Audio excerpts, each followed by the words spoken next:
Bonjour, bonjour les champions. Pour ceux qui ne me connaissent pas, je suis Christine, amoureuse inconditionnelle de l'Afrique. Vous m'avez déjà suivi en Tanzanie et en Namibie. Il est temps aujourd'hui de découvrir un autre pays. Le deuxième parcouru avec ma fille durant notre road trip de 6 mois. Si je vous dis que sa devise est l'unité dans la diversité. Alors, vous avez deviné?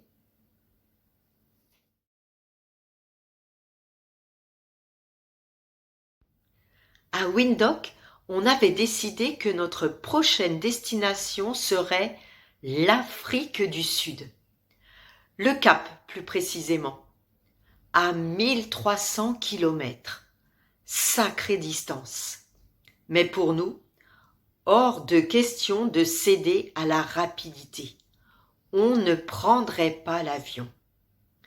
On recherchait éperdument à étirer le temps, ici, en Namibie, traverser de nouveau ces paysages divins, apercevoir une dernière fois quelques élégantes femmes héréros, deviner au loin des troupeaux de zèbres ou antilopes. À bord d'un bus de luxe, une fois n'est pas coutume, à l'étage s'il vous plaît. Le trajet s'annonçait confortable et facile. Il suffirait juste de se laisser porter 22 heures, contempler et rêvasser à nos prochaines aventures. On n'imaginait pas qu'elles arriveraient si tôt, à 3 heures du matin, à la moitié de notre chemin.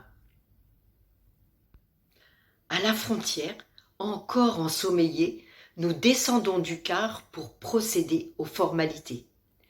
Ma fille présente son passeport à une douanière nonchalante. Examen express, tampon, ok murmuré, ça y est, Julia fait ses premiers pas en Afrique du Sud.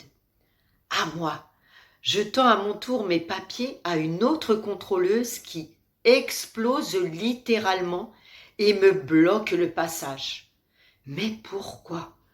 Instant de panique, jamais sans ma fille.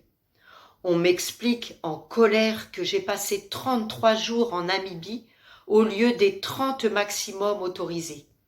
J'entends les mots irrespect, amende, gravité des faits, prison. Je crée alors la zizanie entre les deux douanières. Pourquoi l'une a été conciliante et l'autre non? J'envenime encore les choses en dénonçant le côté absurde de la situation. Plus on tergiverse, plus on prolonge mon temps en Namibie.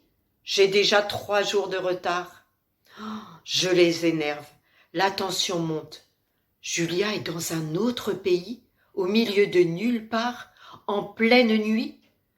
Je change alors de stratégie et me radoucis. Je bredouille alors en anglais, ça c'est plutôt facile, que je ne l'ai vraiment pas fait exprès, que je suis confuse, so sorry, ce qui me vaut ma plus belle leçon de morale conclue par un hurlement. Next time cross the border on time. Yes, yes, I promise you. La cata est évitée. Mon rire nerveux retenu, je vole rejoindre Julia, que je retrouve encadrée par 2 policiers qui fouillent minutieusement son sac à dos. Décidément, quel acharnement! Les autres passagers ont déjà regagné leur siège. Le chauffeur commence sérieusement à s'impatienter.